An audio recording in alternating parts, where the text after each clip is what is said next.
푸틴 같은 경우에는 2020년에 이 헌법 개정을 통해서 2036년까지 지금 집권할 수 있도록 되어 있고, 뭐 중국도 마찬가지로 거의 종신 집권이라고 볼 수 있죠. 그런데 두 사람의 나이가 지금 72살입니다. 저는 이 장면을 보면서 참 인간의 그 권력욕이나 이런 것이 끝이 없구나라는 생각이 들었고, 무엇보다 이런 이 이야기가 일부러 이제 노출했을 가능성도 사실 또 있다고. 일부러요? 만약에 본다면 자신들의 장기 집권에 대한 부분들을 은연중에 이제 흘렸을 가능성도 뭐 있다고 저는 생각이 듭니다. 在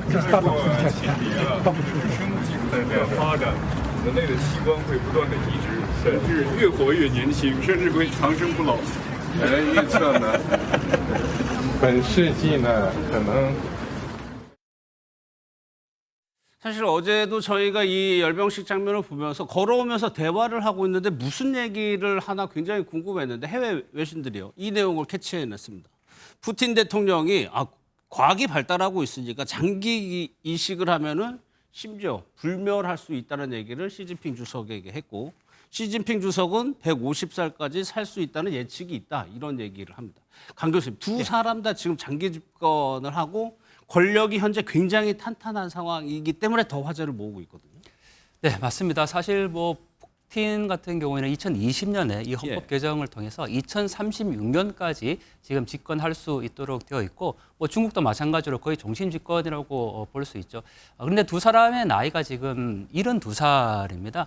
저는 이 장면을 보면서 참 인간의 그 권력욕이나 이런 것이 끝이 없구나라는 생각이 들었고, 무엇보다 이런 이 이야기가 일부러 이제 노출했을 가능성도 사실 또 있다고. 일부러요? 만약에 본다면 자신들의 장기 집권에 대한 부분들을 은연중에 이제 흘렸을 가능성도 뭐 있다고 저는 생각이 듭니다. 왜냐하면 사실 2036년이면 83살 정도가 되거든요, 나이가. 그래서 본인들의 어떤 장기 집권에 대한 의지를 이렇게 또 보여준 것이 아닌가라고 해석할 수 있는 부분이죠. 지금 두 나라의 권력 구조를 보면 시진핑 주석은 뭐 이상설도 나오긴 했지만 사실 근거가 별로 없었고 굉장히 탄탄한 상황인 거죠, 현재까지로는. 네, 그렇습니다. 뭐 중국과 푸틴 누가 보더라도 지금 장기 집권을 이어가고 있고, 뭐 일각에서는 뭐 시진핑이 이제 실각한 것이 아니냐 그런 평가도 나오긴 했지만, 이번 전승절 행사를 통해서 여전히 건재하고 있다는 것을 확연히 보였지 않습니까? 뭐 그런 점에서 이렇게 장기식으로 불멸한다, 뭐 영생 불멸, 북한에서는 이 표현까지 이제 사용하고 있는데, 저는 궁금한 게 그 옆에서 김정은이 과연 저 대화를 해석 통역을 해줬을까? 저는 사실 그게 궁금하거든요. 왜냐하면 북한에서는 뭐 영생불멸 이렇게 이제 표현하고 있고, 또 이 두 사람보다 훨씬 더 지금 젊은 40대지 않습니까?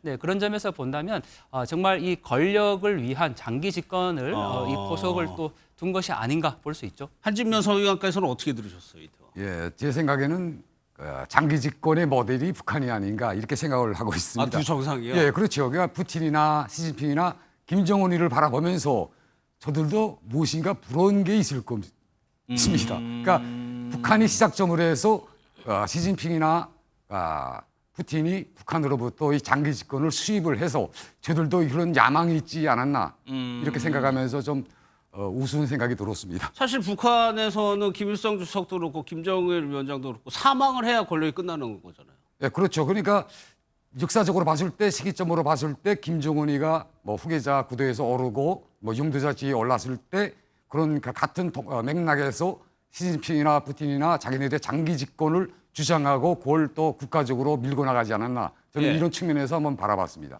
그러니까 북한의 최고 지도자들은 그 건강 문제가 건강할수록 계속 집권할 수 있는 체제가 되다 보니까 당연히 거기에 방점이 찍힐 수밖에 없죠.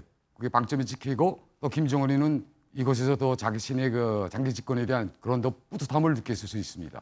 그런데 김정은 위원장이 계속해서 12살 딸을 데리고 다닌다는 게 이거는 어떻게 해석을? 제가 그 내용에 대해서 제 개인적인 견해로서는 이것이 김정은이가 북한의 그 장기 집권을 위한 그런 포석을 까는 것이 아닌가 이렇게 생각을 하고 있습니다. 그러니까 김정은이가 자기가 집권할 때 정치적 집권을 하기 위해서 많은 트라우마가 있지 않았어요. 지지 세력도 약하고, 그러니까 지금부터 김주애를 통해서 북한 주민들 속에 더 가까이 다가가기 위한 이런 내부 포석을 깔려고 하고 있지 않는가 이런 주장을 하고 있습니다. 제가. 그러니까 본인 자체가 집권하면서까지 과정이 쉽지는 않았기 때문에 자기 다음의 후계자는 시간을 좀 길게 잡아가지고 그걸 하나하나씩 하겠다는 의미인가요? 예, 우리도 사례를 들게 되면 어떤 유엔인이 TV에 계속 나오게 되면 직접 만나본 적은 없지만 가족 같고 친밀감이 느껴지지 않습니까? 이런 예. 친밀감을 계속 북한 주민들에게 안겨주는 것입니다. 그래서 김주애가 목적이 아니라 그 후에 이 가문의 이 김정은 가족의 그 누가 그러니까 후계자로 나서도 북한 주민들 속에는 이게 더욱 친밀하게 다가오고 이미지가 김주애로 각인이 될 것입니다. 그렇기 때문에 그런 불만 세력이 더 적어질 것이라고 이렇게 주장하고 판단하고 있습니다. 알겠습니다.